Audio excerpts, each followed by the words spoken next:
ওকে, বিসমিল্লাহির রহমানির রহিম। সো আজকে আমরা থিওরিতে আমরা গত ক্লাসে এইগুলো পড়ছিলাম, essential qualities of a good estimator. আমাদের একজন ভালো এস্টিমেটর হইতে হলে কি কি গুণ লাগবে। দেন আমরা পড়ছিলাম site condition affecting the overall cost, যে আমাদের সাইটের কি কি ফ্যাক্ট আমাদের মাথায় রাখতে হবে, যে সাইটের কোন কোন এফেক্টে আমার আলটিমেটলি কস্টে বড় এফেক্ট করে, সেগুলো খেয়াল রাখতে হবে। সেগুলো পড়ে ফেলছিলাম আমরা। আজকে আমরা পড়বো স্টাডি অফ দ্য ড্রয়িংস। হ্যাঁ, আমাদের হাতে যে ড্রয়িংটা দেওয়া হবে, আমরা যখন এস্টিমেশন করবো, আমরা বারবার বলতেছি এস্টিমেশন হচ্ছে before construction. So before construction যখন, তখন আমাদের কি কোনো এমন না যে আমরা বিল্ডিংটা হেঁটে যেয়ে দেখে আসবো কয়টা দরজা আছে, এতটা দরজা, হ্যাঁ, কয়টা গ্রিল দিছে, কি গ্রিল দিছে, সবগুলো হচ্ছে কি আমাদের আগে, তাই না? জানালা কয়টা দিছে আমরা জানি না, মানে ফিজিক্যালি তো দেখার সুযোগ নেই। সব হচ্ছে কি ভার্চুয়াল বা ভার্চুয়ালি ইয়ে করা, থিঙ্ক করা, যে জানলা কয়টা হবে বা জানলাগুলোর রড গুলা কি দিবে তোমাকে। যেমন আমরা একটা জানলার রড দেখলেও বুঝতে পারি আসলে এই জানলার পিছনে এত কষ্ট হচ্ছে, কিন্তু যখন এস্টিমেশন করবো তখন জানলাটাকে আমরা দেখতে পাবো না, তাই না? তখন আমরা এর ইয়াগুলো পড়বো, যে ড্রয়িং এ কি লেখা আছে, যেটা কি ডাইমেনশন বা ডিটেলসে কি লেখা আছে, যেটা ডাইমেনশন কি, প্রপার্টিস কি, ওইটার উপর নির্ভর করে কি আমাদের রেটটা বসাইতে হবে। সো এই ক্ষেত্রে সবচেয়ে ইম্পর্টেন্ট ব্যাপারটা হচ্ছে আমাদের স্টাডি অফ দ্য ড্রয়িংস। আমরা যদি ড্রয়িংটা ভালো করে বুঝতে পারি, এটা যদি আমরা ভিজুয়ালাইজেশন নিয়ে আসতে পারি, যাদের অর্থাৎ কল্পনায় যদি আমরা বিল্ডিংটা দাঁড় করাতে পারি, তাহলে হচ্ছে কি আমাদের এই জিনিসটা, মানে আমাদের ব্যাপারটা হচ্ছে যে কল্পনায় কি পুরো বিল্ডিংটা মাথায় চলে আসবে, যে এইখানে যেটা লেখা আছে এই ড্রয়িংটা যদি হয় তাহলে বিল্ডিংটা এই আসবে। যার যত এই কল্পনা শক্তিটা বেশি থাকবে সে তত ভালো এস্টিমেশন পাবে। সো এটা বলা হচ্ছে it would be extremely premature, খুবই কাঁচা, মানে অজ্ঞ লোকের কাজ করা হবে যদি কেউ ড্রয়িংটা পাওয়ার সাথে সাথে কি এস্টিমেশন শুরু করে দেয়। আগে তাকে কি ড্রয়িংটা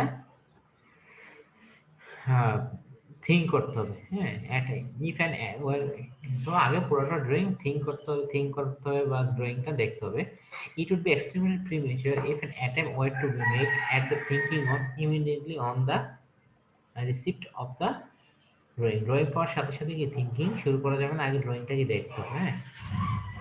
Much has to be accomplished before proceeding to take out quantities from the drawing. কিছু কিছু জিনিসকে আগে আমরা ড্রয়িং থেকে কোয়ান্টিটিস, মানে কোনটা কতটুকু লাগবে সেটা ক্যালকুলেট করার আগে কি এই প্রসিডিং করার আগে কি কি কি কি কোয়ান্টিটিস ড্রয়িং আছে সেটা আমাদের মাস has to be accomplished before. কিছু কিছু কাজ আছে কি আমরা এই যে হিসাব করার আগে কি কিছু কিছু জিনিস আগে বুঝে নিতে হবে ড্রয়িংটা আসলে ঠিক আছে না। সহজ করতেছে, ড্রয়িং পাই ক্যালকুলেশন না করে ড্রয়িংটা আসলে ঠিক আছে কিনা, ড্রয়িং এর সাথে এক সাইডের ড্রয়িং এর সাথে যেমন ফ্রন্ট ভিউর সাথে কি সাইড ভিউর মিল আছে কিনা, এগুলা খেয়াল রাখতে হবে, হ্যাঁ। যেমন অনেক সময় কি ভুল হয়ে যায়, তখন ভুলটার উপর ক্যালকুলেশন করে আলটিমেটলি আমার আরো বাজে রেজাল্ট আসবে। Many errors can be avoided if following steps are taken before entering any thought of taking off. হ্যাঁ, আমরা যদি কাজ শুরু করার আগে এই জিনিসগুলো চিন্তা করি, তাহলে আমাদের এই জিনিসটা এররগুলো অনেকগুলো ভাবে মিনিমাইজ হবে। প্রথম হচ্ছে look over the drawings and attempt to visualise the work and title. Drawing এর দিকে দেখে কি আমাদের কি কাজটা কি হবে সেটা ভিজুয়ালাইজ করার চেষ্টা করতে হবে। স্টাডি দেয়া area in agreement with one another, অর্থাৎ এগুলো যে একটা একটা ড্রয়িং এর সাথে, ড্রয়িং তো একটা থাকে না, বিভিন্ন পেজের ড্রয়িং এর সাথে একটার সাথে একটা এগ্রিমেন্ট কিনা, মানে একটার সাথে আরেকটা মিলে কিনা, না দেখা যাচ্ছে যে ফ্রন্ট ভিউর সাথে বা সাইড ভিউর সাথে টপ ভিউ মিল নেই, হ্যাঁ। সাইড ভিউতে টপ প্ল্যানে দেখা দেয়া আছে এখানে জানালা, হ্যাঁ, আবার দেখা যাচ্ছে লেফট সাইডে যে ভিউ দেয়া আছে এখানে জানালা দেখা যাচ্ছে, আপনারা দেখি মিল পাচ্ছেন, তাহলে তুমি কোনটা, তো এগুলোর এগ্রিমেন্ট আছে কিনা সেটা দেখে নিতে হবে। Check drawings carefully to see the plans, elevations, sections, details. সবগুলো ডিটেলস আমাদের দেখতে হবে। If any dimensions on the drawings to make sure that কোনো মানে হচ্ছে যে আমাদের ডাইমেনশন গুলো দেখতে হবে, এবং কোনো ডাইমেনশন যদি মিসিং থাকে তাহলে কি আমরা ওই ডাইমেনশনটা বের করতে হবে, তাই না? আমরা যদি মনে করো দ্যাট এটা আমাদের দেয়া আছে, এই এখানে একটা জানালা আছে, হ্যাঁ, এই জানালা ডাইমেনশন দেয়া নাই, কিন্তু ওভারঅল ডাইমেনশন দেয়া আছে কত, হ্যাঁ, যে 40 ফিট, এবং এই পাশে দেয়া আছে 12 ফিট, উপরে এদিকে 12 ফিট, এদিকে মনে করো 20 ফিট। তাহলে আমরা ওভারঅল কি জানলা ডাইমেনশন যদি না দেওয়া থাকে তাও বলতে পারবো কি 40 ফিট থেকে 20 আর 12 32 ফিট গেলে এই জানালার ডাইমেনশন কি আমরা পাই যাবো 8 ফিট। তো এগুলো হচ্ছে কি আমাদের কিছু কিছু ক্যালকুলেশন কি নিজে বের করতে হবে, এবং এগুলো ক্যালকুলেট করার সময় সবচেয়ে বেস্ট ওয়ে হচ্ছে এস্টিমেশনের ড্রয়িং শিটে লিখে ফেলা যে এটা 8 ফিট জানলা। এবং কিছু যদি ভুল থাকে সেগুলো হচ্ছে কি আমাদের আর্কিটেক্টকে জানানো যে এখানে এটার সাথে এটা মিলতেছে না, যে তুমি কোনটা কোন দিকে চাচ্ছ বা তুমি আসলে কি বোঝাচ্ছ সেটা আমাকে দেখাও। এখানে কিন্তু খেয়াল রাখবা যখন আমরা এস্টিমেশন করব তখন আমাদের কোন ড্রয়িং লাগবে, স্ট্রাকচারাল ড্রয়িং না আর্কিটেকচারাল ড্রয়িং, বলো তো একজন। স্যার স্ট্রাকচারাল ড্রয়িং লাগবে না আর্কিটেকচারাল ড্রয়িং লাগবে?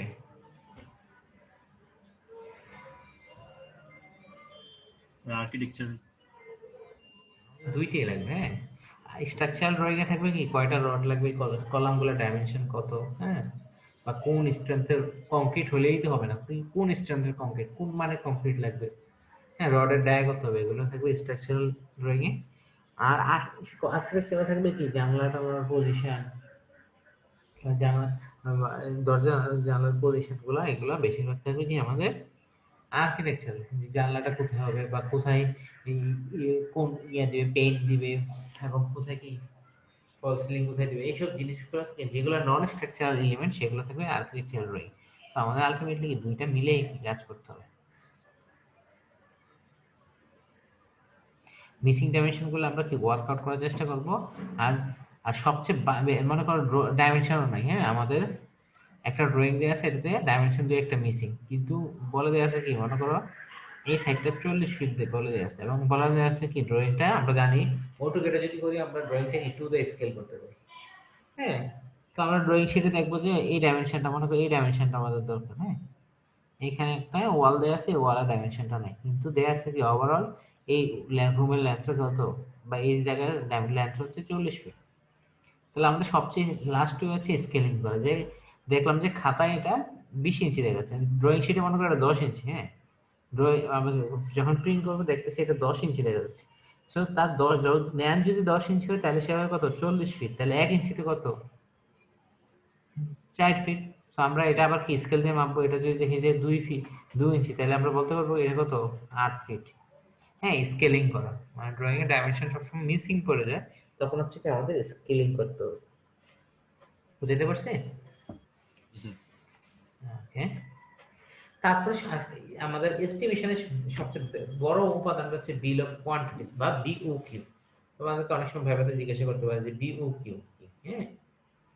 এটা আমাদের সবাই জিজ্ঞাসা করবে যখন সিভিল ইঞ্জিনিয়ার যখন সাইটে জব করবো, সবকিছু আলটিমেটলি টাকার সাথে যেহেতু রিলেটেড, সো আলটিমেটলি সবাই বিওকিউ কি জিজ্ঞাসা করবে। তো বিওকিউ যদি কেউ জিজ্ঞাসা করে তাহলে আমরা বলতে হবে কি বিল অফ কোয়ান্টিটিস।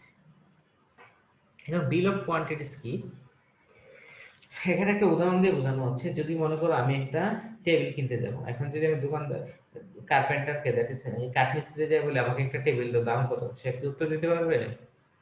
পারবে না, তাই না? আমাকে বলতে হবে কি আমাকে একটা সেগুন কাঠের টেবিল দাও বা কাঁঠাল কাঠের টেবিল দাও বা মেহগনি কাঠের টেবিল দাও।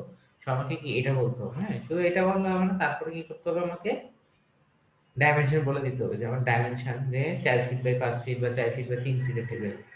তারপর আবার লাগবে কি টেবিলের মধ্যে আসলে আমি কি সামনে র‍্যাক দিব কি দিব না, ড্রয়ার দিব কি দিব না, বা তালাগুলা লকগুলা কোন সিস্টেমে দিব, এগুলো আমাকে তাকে বলে দিতে হবে, তাই না? তারপরে আবার আছে কি আমি বার্নিশ করব কি করব না, এই সবগুলা যে আবার কাঠগুলারও কি আম কাঠের মধ্যে কি আবার অনেকগুলো কোয়ালিটি আছে, সার অসার, হ্যাঁ, গাছের বয়স কত, হ্যাঁ, 10 বছরের গাছের কাঠ দিব না 50 বছরের গাছের কাঠ দিব। অনেকগুলো আইটেম বললে আবার বার্নিশ করবো না রং করব, সবগুলা যখন তাকে বলবো তখন সে কি করবে তাহলে সে তখন হিসাব করবে যে আমার এত এই ম্যাটেরিয়ালস লাগবে, মানে কাঠের দাম এত পড়বে, রঙের দাম এত পড়বে, হ্যাঁ, লেবার এত পড়বে, একটা লেবারে 3 দিন কাজ করতে হবে বা একদিন কাজ করতে হবে, লেবারে এত পড়বে, প্লাস আমার দোকান ভাড়া আছে, দোকান ভাড়ার অংশটা আসবে, প্লাস আমার প্রফিট আছে, হ্যাঁ, প্লাস এই কয়েকদিনে কি আমার আনসার্টেনিটি কিছু আছে, যে কস্টগুলো বা আনসার্টেন, হয়তো একটা কাঠ আনলাম, আনার পড়লে দেখা গেল কি 1 ইঞ্চি কম পড়ছে, তাহলে কি আমি টেবিলটা করতে পারতেছি না, কিছু আনসার্টেনিটি সবগুলো হিসাব করে সে তখন একটা দাম বলতে পারবে, তাই না?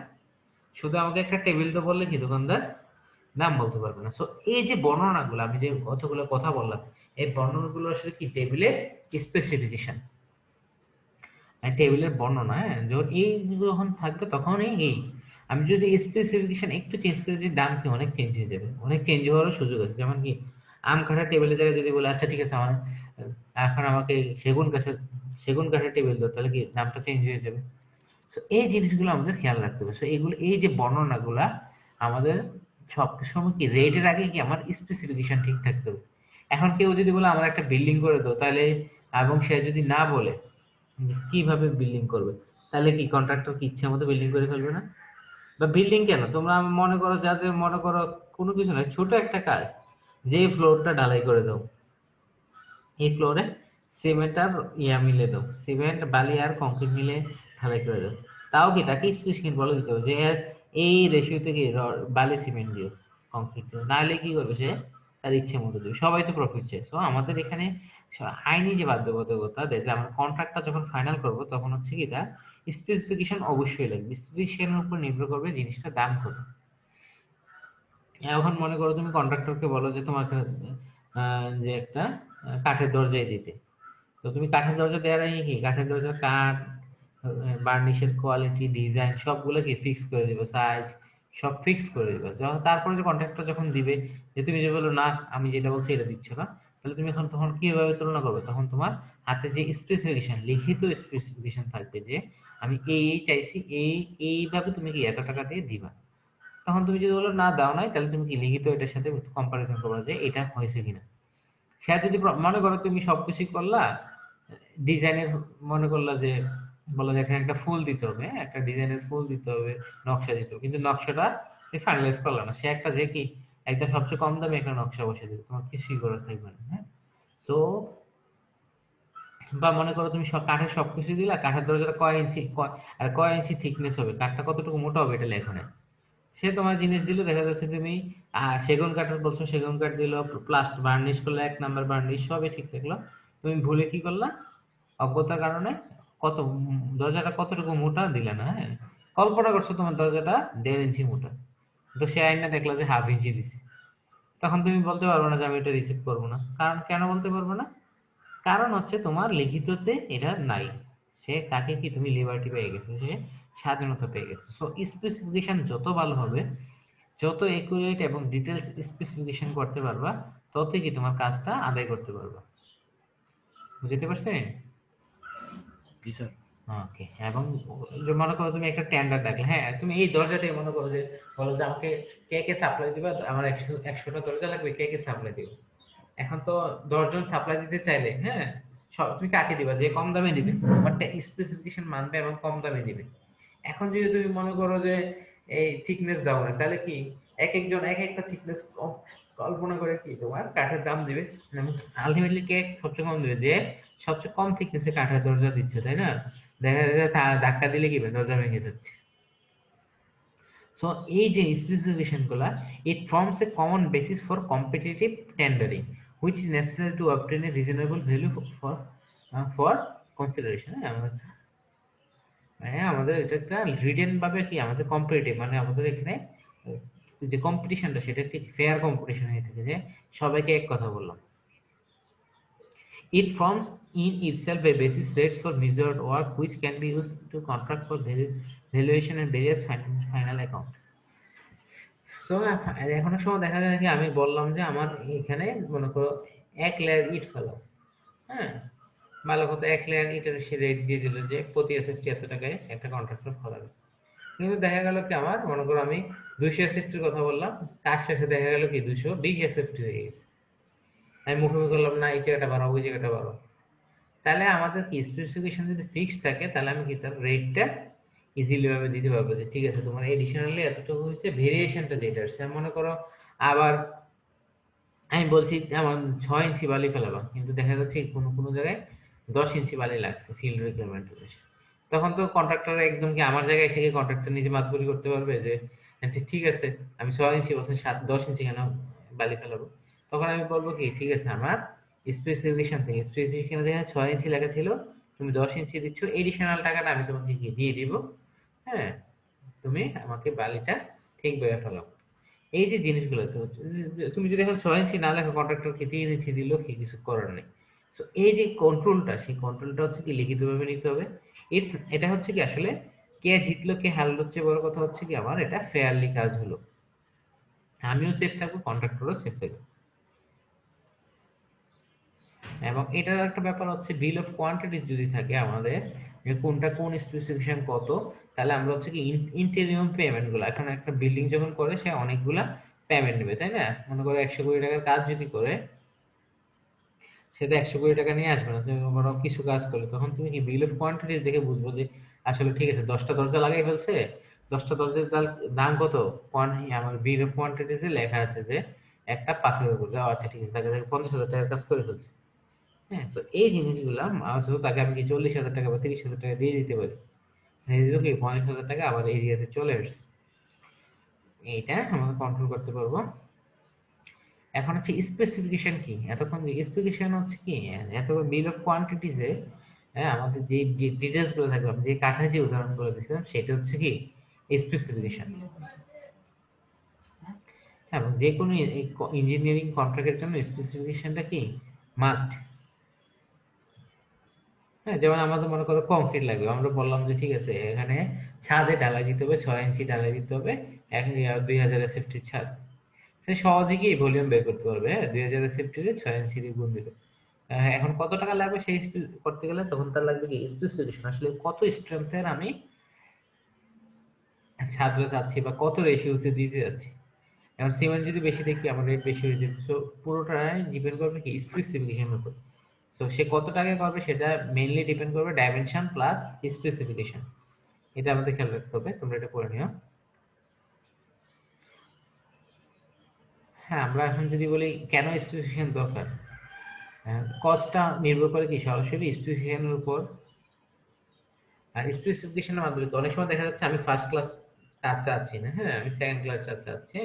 আমার দরকারের উপর নির্ভর করে কি আমার একদম ফার্স্ট ক্লাসের কাজ দরকার নেই, সেকেন্ড ক্লাস কাজ দরকার। হ্যাঁ, যে বা আমার মনে করে একটা বিল্ডিং বানাচ্ছি, আমি জানতেছি যে 20 বছর পরে এটা ভাঙবো, তখন তো আমি ডেফিনেটলি এটার এমন ডিজাইন করবো না যেটাকে আরো 100 বছর যায়, তাই না? তো আমার যে কোয়ালিটিটা এবং কোয়ান্টিটিটা এটা হচ্ছে কি আমরা ফিক্স করে দিতে পারবো। এবং কি যখন কন্ট্রাক্টর মনে করো আজকে কিনতে গেছে, কন্ট্রাক্টর তো টাইলস কিনতে গেছে, এখন যদি তোমার যদি ড্রয়িং এ লেখা থাকে শুধু টাইলস, তাহলে তো হবে না। কন্ট্রাক্টর কোন টাইলস কিনবে? টাইলস প্রতি বর্গ ফুটের দাম কি তোমার 30 টাকার থেকে কত আছে, হ্যাঁ 800-900 বা 1,000 টাকা আছে, বুঝতে পারছো এক বর্গ ফুটের দাম। জি স্যার। তো এগুলো তো কন্ট্রাক্ট তোমার ওখানে লেখা থাকতে হবে যে এটা এই কোয়ালিটির এই ব্র্যান্ডের, ব্র্যান্ড না লেখা থাকবে যে টাইলস মিনিমাম হইতে হবে, গ্লোসি হইতে হবে, হ্যাঁ হ্যাঁ, বা এই এই কয়েকটা ব্র্যান্ডের নাম দেওয়া থাকে, এই কয়েকটা ব্র্যান্ডের মধ্যে হইতে হবে। এগুলো থাকলে এই কন্ট্রাক্টর তখন কিনতে পারো, তোমাকে আর জ্বালাবে না, তাই না? তো যে টাইলস কিনতে যাবো আজকে চলেন আমার সাথে, বুঝছো? নাহলে ইঞ্জিনিয়ারের কি কন্ট্রাক্টরের সাথে ধরে হইতে হবে যে হ্যাঁ আজকে কন্ট্রাক্টর টাইলস কিনবে, আমার যাইতে হবে, বুঝছো না? আর তোমার সাথে তুমি নিয়ে গেলে কন্ট্রাক্টর কি তোমার কথা কিনতে পারবে? সে বলে তুমি আমার কত টাকা দিচ্ছ টাইলসের জন্য, ওই টাকা দিচ্ছি 100 টাকা, এখন আমার 900 টাকা টাইলস কিনতে বলছো। সো এইগুলো, সো এই ফিক্স জিনিসগুলো যদি আমার স্পেসিফিকেশন ঠিকভাবে থাকে তাহলে কি এই কাজগুলো সহজ হয়ে যায়। আবার স্পেসিফিকেশন আনবার থেকে কি ওয়ার্কম্যানশিপ, আমি আসলে কোন ধরনের ম্যান পাওয়ার ইউজ করবো সেটাও নির্ভর করে। যে আমার মনে করো টাইলসের মিস্ত্রি, এখন কন্ট্রাক্টর মনে করো কি করলো, টাইলসের মিস্ত্রি, তুমি বললে যে হ্যাঁ টাইলসের কাজ করে তুমি মিস্ত্রি দিয়ে, তুমি যদি এখানে মিস্ত্রি গুণাগুণ না দিয়ে দাও যে মিনিমাম 10 ইয়ার এক্সপিরিয়েন্স বা 5 ইয়ার্স এক্সপিরিয়েন্স ইন টাইলস, তাহলে কন্ট্রাক্টর কি করবে, ওই রাস্তার তো অটো ড্রাইভার ভ্যান ড্রাইভার এগুলো নাকি টাইলসের কাজ করে ফেলে, বুঝছো? এত এত সমস্যাটা কি হবে, দেখা যাচ্ছে টাইলসের ভিতরে কি ফিনিশিংটা ভালো হবে না, ভিতরে বাতাস রয়ে যাবে, উঁচা নিচে থাকবে, কোনাগুলা নিচের দিকে চলে যাবে, টাইলসের কোনাগুলা কি ডাক হয়ে যাবে, কিছু ঝামেলা হবে, প্লাস গ্যাপ থেকে যাবে, মানে হাজারটা সমস্যা হবে। বুঝতে পারছো যে এটা হচ্ছে কি তুমি কন্ট্রাক্টে একদম ইস্যু করবে যখন তুমি বলে যে 10 ইয়ার্স এক্সপিরিয়েন্সের টাইলস, তাহলে কি সে রেটটা বেশি দিবে, যেহেতু তাকে কি একটা অটো ড্রাইভার রাত্রে এসে টাইলস লাগানোর কাজ করা আর একটা যে টাইলস মিস্ত্রি যে টাইলসের কাজ করে 10 বছর অভিজ্ঞতা, তার রেট তো এক হবে না। সো সে তখন রেটটা ঠিকভাবে দিবে, রেটটা ওইভাবে দিবে এবং কি কাজটাও সেভাবে আদায় করতে হবে। সো তুমি যেটা চাও সেটা আগে স্পেসিফিক করে দিতে হবে।